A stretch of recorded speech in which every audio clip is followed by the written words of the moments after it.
Le mercredi, la brûlerie du Boux, installée un peu plus bas, torréfie le café et diffuse des odeurs délicieuses dans la rue. C'est pour ça que je lui ai donné rendez-vous un mercredi matin. Je pensais que les effluves familiers me rassureraient et me donneraient un peu de courage. J'avais tort, et j'aurais dû m'en douter. Enfin. La rue Saint-James est une vieille rue de Bordeaux. Son aboutissement, la grosse cloche, est, de mémoire, une survivance des remparts médiévaux de la ville, et la rue Teller en suit un peu le tracé partiellement. Beaucoup des commerces qui se trouvent dans le voisinage sont étroits et profonds, s'étendant maladroitement après un comptoir qui encombre l'entrée. Comme feu, le bar à milkshake d'un ami, qu'ils fermèrent avant la faillite, avant que leur amitié ne s'éteigne.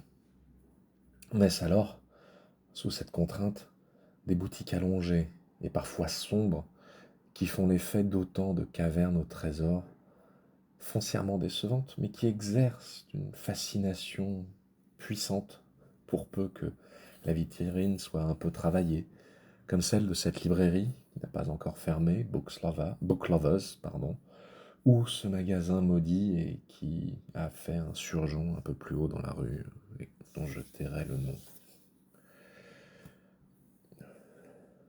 Initialement, le Books occupait deux locaux contigus qu'une petite ouverture interdite à la clientèle permettait de relier.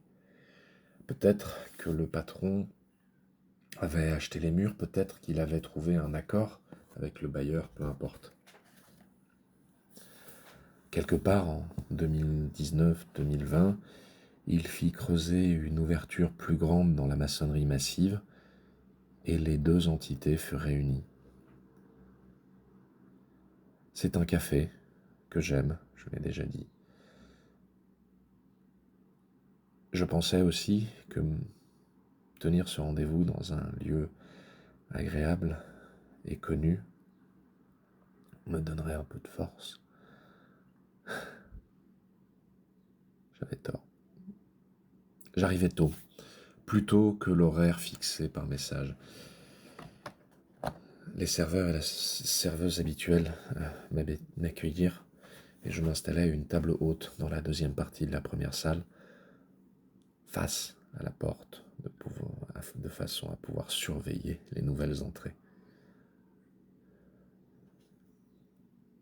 Je jouais nerveusement sur mon téléphone, sautais d'un pied sur l'autre, cherchais une contenance, vainement, sursautais à chaque fois que la porte s'ouvrait. Et pourtant, je ne le vis pas arriver.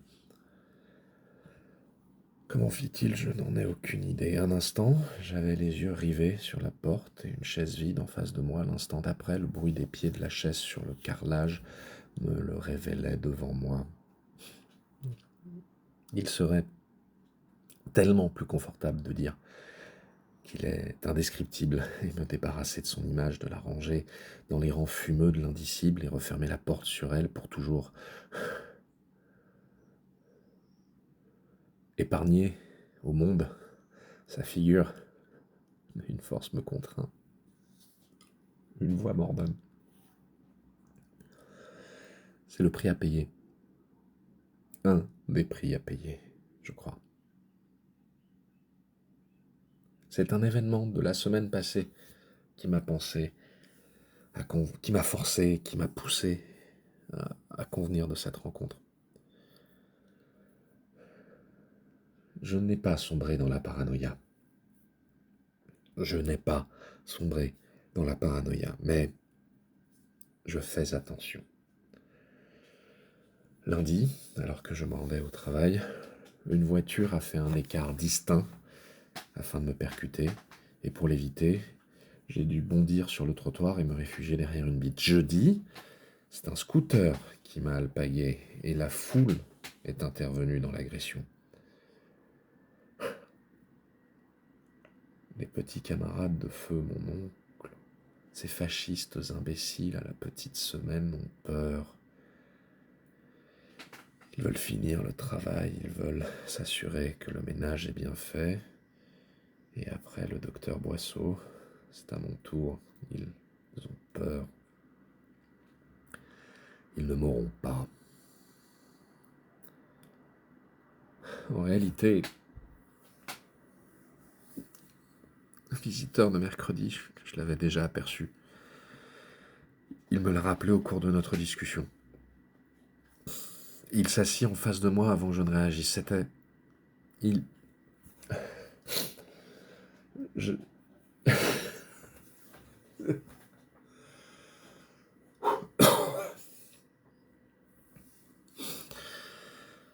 Alors, il s'assit face à moi et je fus fasciné par la couleur de ses vêtements, incongrus sous cette chaleur. Une veste, un gilet, une chemise et un manteau dont il s'était débarrassé sur la chaise. Leur teinte semblait manquer de place au premier regard. Elle paraissait unie, mais un reflet ici, un éclat soudain, montrait qu'il en était rien. On l'aurait dit parcouru d'une myriade d'éléments aux tons infiniment proches et toujours inexacts, qui frayaient et se bousculaient en désordre, comme s'il voulait, comme s'il cherchait à quitter le tissu et déborder sur le monde. Il s'écoula un moment avant que sa voix ne me rappelât à la réalité. Je repris pied, mais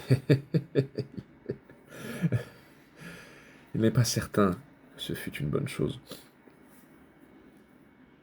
Il avait l'air normal, élégant et beau même, avec son nez fin et droit, ses sourcils qui dessinaient 2 arcs noirs sur sa peau cuivrée, tandis qu'un bouc impeccablement taillé ornait ses lèvres et son menton, tandis que son visage ne se départissait pas d'un sourire ironique et presque cruel qui, quand il parlait, dévoilait une dentition parfaitement blanche, presque douloureuse, aux canines de carnivore.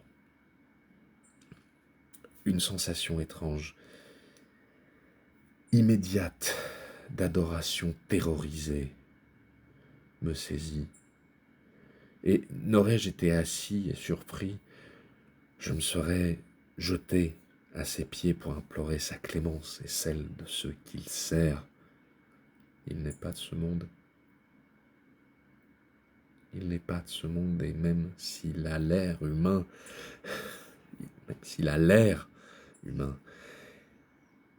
il est impossible qu'il en soit un.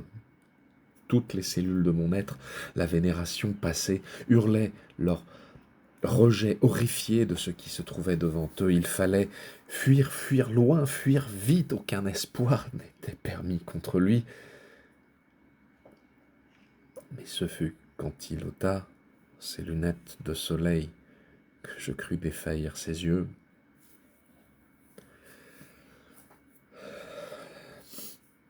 Ses yeux n'étaient pas ceux d'un humain. Ses yeux n'étaient ceux d'aucune créature que la terre abrite ou abritait ou abrita un jour. Un vide glacial s'empara de moi et une musique discordante résonna sous mon crâne comme une tempête infernale dans laquelle je crus discerner des voix qui m'ordonnaient de m'immoler pour elles dans un holocauste absurde à leur gloire et des rires, des rires, des rires, des rires, des rires, des rires, des rires. Je me bouchais les oreilles avec les mains, mais rien n'y fit. Il remit ses lunettes. Je respirais brusquement comme un noyé revenu à la vie. Il n'avait pas cessé de sourire. Il ne cesserait pas. De quoi nous parlâmes? Je préfère le taire. Il est des choses que personne ne doit connaître. Et c'est parce qu'ils les connaissent que le groupe qui me pourchasse est si dangereux. J'aurais préféré ne pas les connaître. Un autre prix à payer. Il y en aura d'autres, j'en suis sûr. Il m'assura sans aucune équivoque que tout ceci l'amusait terriblement et qu'il n'avait jamais vu Carter aussi agacé.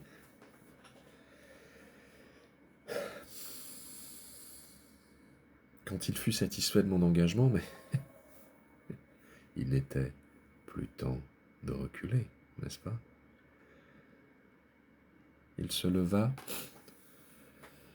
et me proposa de me guider. Après avoir payé le thé que j'avais consommé et le café qu'il avait regardé refroidir, nous sortîmes et il me mena vers une maison bizarrement située entre les rues de la Rousselle, Ozone et le quai Richelieu. Sur le chemin, nous ne dîmes rien et quand il poussa la porte de l'immeuble de 2 ou 3 étages, il m'informa platement qu'il valait mieux ne pas rencontrer ses habitants. Il pouvait se montrer un peu excitable. Je pouvais choisir de rester silencieux autant que possible. Ça serait pas mal.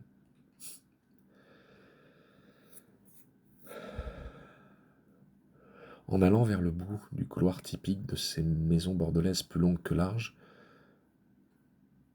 dans ce couloir interminable, j'avais la sensation inexplicable que nous nous rapprochions de l'eau.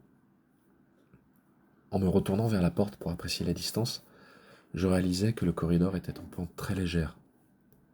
Je notais cela avec curiosité, mettant le fait sur un défaut de construction ancienne, mais ce furent les motifs du carrelage qui retinrent mon attention. Et puis, c'était pas un carrelage, c'était des dalles lourdes qui portaient comme gravés des symboles. J'essayais de les comprendre, j'essayais d'en faire sens. Et c'est le rire démoniaque de mon hôte, dont je n'avais pas demandé le nom, qui me ramena à la réalité alors qu'il s'arrêtait devant moi. Il m'indiqua que nous allions descendre, me dit que certaines marches étaient glissantes, et il passa devant moi, ce qui me rassura un peu. Et il me rassura aussi quand il fit jaillir de quelques ampoules nues qui pendaient au plafond une lumière sale et mauvaise. Parallèle au couloir, je comptais une quinzaine de marches, effectivement traîtres, tant et si bien que je dus me tenir plusieurs fois fermement à la main courante pour être absolument sûr de mes pas. Curieusement, après les degrés en pierre carrelée, je ne sais plus, les autres semblaient directement creusés dans la terre tranchant, avec les dessins sur les murs qui serraient les marches, les mêmes symboles qu'en haut dans le couloir. À mesure que nous descendions, une odeur étrange, saline, saumâtre de pourriture et de marée qui traînait dans l'air, parfois imperceptible, parfois aussi saisissante qu'un parfum entêtant me monta à la tête. Parvenu sur le petit palier, où je me trouvais beaucoup trop proche de mon hôte pour ne pas vouloir fuir en hurlant, nous nous arrêtâmes. Il leva une main vers moi et plongea ses yeux, toujours derrière ses lunettes de soleil, dans les miens. Je fus rivé au sol. Il me dit qu'il allait entrer avant moi et que je ne devais produire ni son, ni lumière, que je devais rester plus silencieux qu'une tombe, et tout cela avec ce sourire.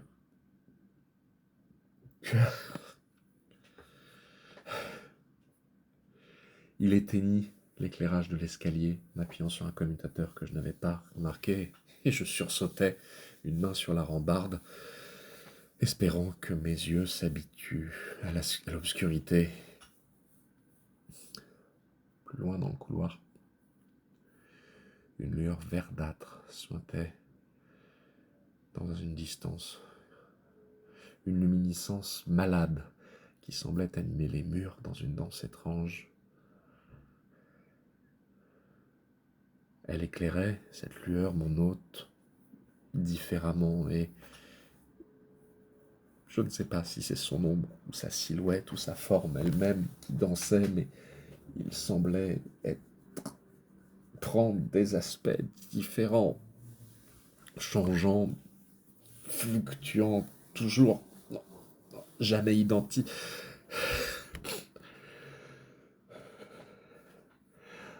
Un doigt sur les lèvres, en signe de silence. Il me fit signe d'avancer avec lui. Au fond, le vent vert pulsait doucement.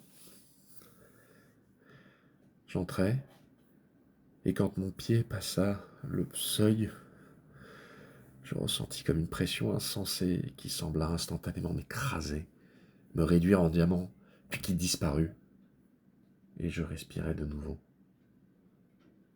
La lumière verdâtre était un voile tendu pour dissimuler ce qu'il y avait derrière. Derrière quoi? Derrière la réalité, j'en sais rien. Je m'approchais encore, surpris par une mélopée de flûtes et de tambours trop vaste pour être jouée par des mains humaines, et si je ne touchais pas le mur, si je ne m'enfonçais pas dans le voile, ce fut seulement parce que mon hôte plaça une main devant moi.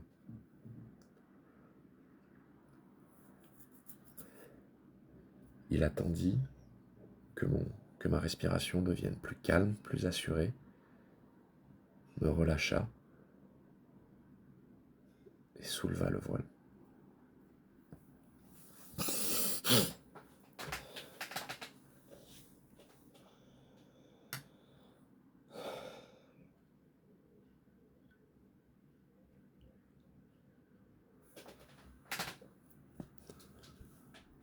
Vous savez pourquoi ils ne m'auront pas? J'ai franchi ce seuil qu'ils désirent absolument.